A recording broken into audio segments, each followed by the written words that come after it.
Hey guys, Sam from Otaku here. As you guys know, there is a very heated debate that's ravaging the Bleach community, and I thought I would just come in and weigh in once and for all and just settle the debate on who is the best Bount character. And now, of course, the best way to do that would be to make a tier list of all the Bount characters, as you can see right here. You might notice a couple of characters, or one character in particular. Uryu is on there as well, Uryu Ishida. He is a main key player of the Bount arc, so I'll be ranking him as well. I'm going to start from left to right. We'll start with the main characters, and we'll work our way down to the more friend, with ending with Udyu because he's a little prick in this arc. So, as everybody knows, Karya, main villain of the arc, he holds the whole thing together. He does betray all of the Bounts, but he is ultimately doing it for a good reason, to get back at the Soul Society and to teach them a lesson for what they have done to them and creating them, just to basically toss them away and not help them and give them a lifelong life of torture, you know? So, Karya, S tier, instantly. Not even a second chance thought about it. He's S tier. All right, now Yoshino, she is also a main key player of the first half of the arc. She's the whole key part of Karya's plan to get into the Soul Society. She's got arguably the coolest doll out of everybody here. I would say she by far has the coolest doll, especially when she could go into kind of the merge fuse thing.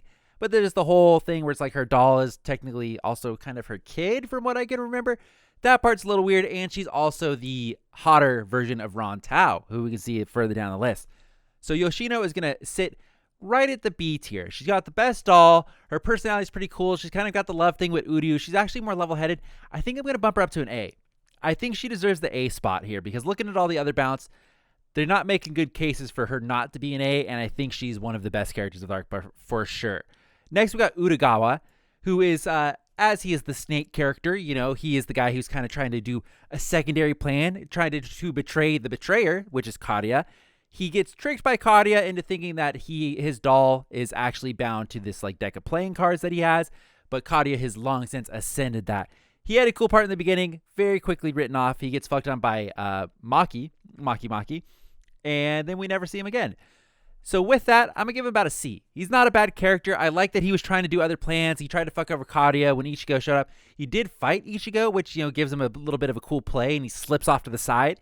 So I do like him. He's a decent character. He's going to get a C. Now, Maki Ichinose is a interesting character because he's not actually a Bount. He's more like a Soul Reaper who wishes he was a Bount, who wants to get revenge on the Soul Reapers, so he is aligning himself with the vampires of the world. He's a bit whiny. He hates Kenpachi, which is the Kenpachi that we love and know, because he defeated his Kenpachi. So he doesn't respect the rules of the Kenpachi name.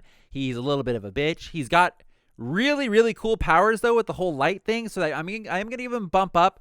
Normally, I would have put him at a C, right, with Udagawa as well. But I'm going to bump him to a B because his powers are actually awesome.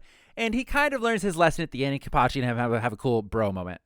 Now, Koga. This is where all of the tension starts to come in. Koga is one of the only remaining people of this whole arc. Koga and Ron Tao. Now, he does have a super cool doll, who is the doll that's holding Udyu down there. It's basically metal, kind of like metallic. It's a metal spider that has a kink for, bondage. You know, what's not to love? And then you find out that its true form is actually a giant axe when he is fighting Hitsugai, and has one of the coolest fights of the whole series when he's like bouncing off of Hitsugai's fucking ice goddamn pillars and fighting him. Koga, as good as he is, and as nice of a guy as he is not better or as good as Karya. Now, Karya is always going to be S tier. So Koga would tie with Yoshino at A. All right? They're not even on the same... The Karya holds the whole thing together. Koga tries to take the whole thing down, take it to a more peaceful level, but he just doesn't have the swagger and the cool power of Karya. Karya has a wind keyblade, for fuck's sake. He could do lightning. He puts the whole thing together to teach a life lesson to Ichigo. He gives him a warning right at the end. Karya is S tier. Now, Hoa and Ban, who are a couple of the Bounts that we see very early on, very strong power. They can control the water. They have 2 talismans inside of the water. They control it. They unfortunately get kind of dunked on by a shitty side character. I think Ganju shows up and deals away with them. So as cool as their power was, they did have like a cool fight where they're fighting through the hospital, trying to get Udyu out while they try to, fight water, which is next to impossible. But how do you fight water? You fucking bury it in sand, apparently. So I'm going to have to give them right on the C tier as well. I think their doll is super, super cool. It's okay. They don't have a good showing. They kind of lose very, very early on. They're one of the first ones you see, but I do think they are cool nonetheless. Now, we move on to Yoshi, who I think her doll is up there with the top tier. So she kind of has a twofer. She has the fan and kind of the sword arm thing, where she actually has a lot of fights. She fights with, Rukia and Orihime when they first show up, but of course Mabashi ends up taking over. She ultimately loses to Uryuu, who he's kind of out for grudge. And, she ends up saying she enjoyed the fight, so it was worth it. So she's kind of wanted like a Kenpachi. She likes fighting. She gets the thrill of the fight. Now, that's going to definitely earn her a high up rank. Is she as good as Yoshino and Koga? I would say no. So I'm going to put her right at the B. All right. She's earned her spot in the B tier list. Now, Mabashi. This is a tricky one, because Mabashi is the only Bount who didn't want any sort of plan with the doping up of the souls when they were sucking the souls out of people with the mosquitoes. He wanted nothing to do with it. He was forced into it, and then he kind of turned into a full raging asshole lunatic. If you don't remember, he basically has the doll that implants it into you, and he can control you and make you basically do whatever you want. He does that to Rukia, and that leads to the Orihime trying to help out Rukia, and I believe eventually they are saved by Shuhei. I believe it's the person who comes to save them. And he doesn't get a good showing. He ends up fighting Soifon, and that's when he meets his demise. So he does fight a captain tier captain, but I don't think that's good enough to redeem his character, unfortunately. He does have a cool power where he can take you over, but he was also forced against his will, so it's hard to rate this one. I'm going to give him a C. I think he's one of the least likable characters of the whole arc, but his power is very cool. He fought at captain level, so I'm going to give him that. Now, next up, we got Sawatari, Old Man in the Whale. Very classic. He fights Chad and Udyu very early on, and then he ends up, of course, dying to Mayuri, which is a little bit unfair because when you fight Mayuri, you're pretty much going to lose. Mayuri is the character who somehow has the perfect counter to what you're doing, and you get fucked on. So, was he cool? Yes. I liked his power coming in and out of the ground. I liked him sucking everything up. He actually takes in Udyu at one point, and you think oh my god, are they going to kill off Udyu? Of course not, because Uryu's awesome. So, he has a cool thing. He kind of wanted to be the leader of the Bounce, but then Kariya showed up, so he kind of holds that grudge where he's like this young up-and-comer, basically comes and takes over what he was planning to do, and he has the fight with Holden Mayuri, talking about the philosophies and things like that. So, because of that, I'm going to put him in the C rank as well. I think a lot of the characters are going to end up C rank just simply because they're, at the very least, they're mediocre characters. There's only one character that I think is a god-awful character, and that would be Ugaki. He has a showing in the cave when they're doing the first cave raid and they found out where the Bounts are hanging out. His power is basically to come out from the shadows, and he can control the shadows and kind of fuck things up. But what do you do with someone who uses the shadows? You just make light, and then their whole power is fucking ruined. He never fights head on, which is a smart thing to do because if your doll dies, you die, and vice versa. No fun. So if you were someone hiding in the shadows, he's sitting there. He's got the little eyeballs. He's watching you move. His power is fucking lame. He fights B tier characters, and he ends up losing. So I don't think he's got any sort of redeeming category, and he actually gets left behind by Karya when they all go to the Soul Society. He basically leaves him for dead. So even Karya can recognize that he's an F tier character. He goes straight to F. Now, Cain, the legendary Cain. How do we rank Cain? A lot of these people had a lot of showtime. We only get Cain in the very backstory of Koga and Karya, where Koga first figures out how to do the doll incantation ceremony. And what does Cain do? He takes the book, even though Karya is don't let him do this until he's ready. He needs to be trained.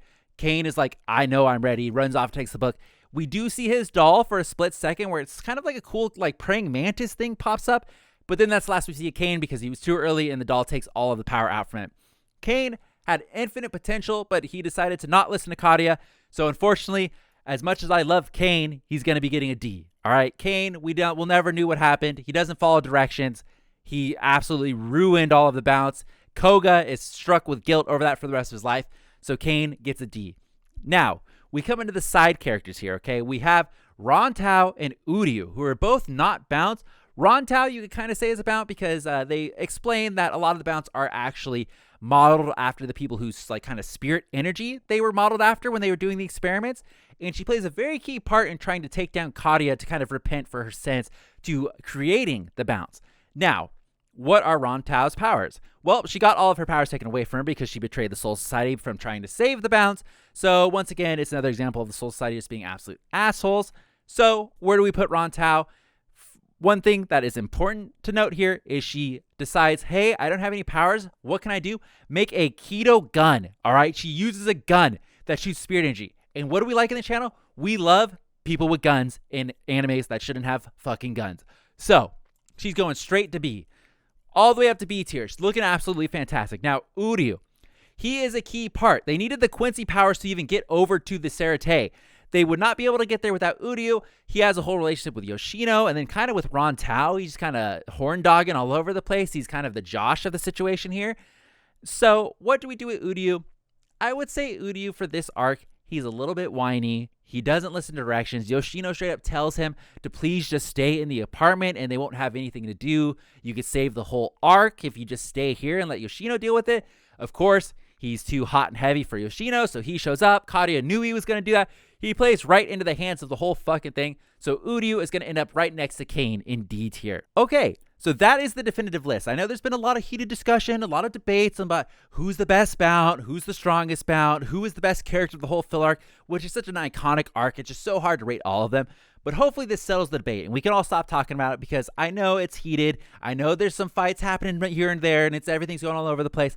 But this is the definitive list, guys, right here, right? Share with your friends. Let them know if you guys are ever having an argument about the Bounts. From the Bount Filler Arc expert, this is the definitive list of who is the coolest character of all of the Bount arc, okay? Thanks for watching. Be sure to leave a like and subscribe on the video. All the Bleach Boys out there, I will see you guys Friday for a new Bleach Boys podcast. Check it out. If you like Bleach, we do a podcast. Share this. Let everybody know who the true best Bount character is, and I will see you guys next time.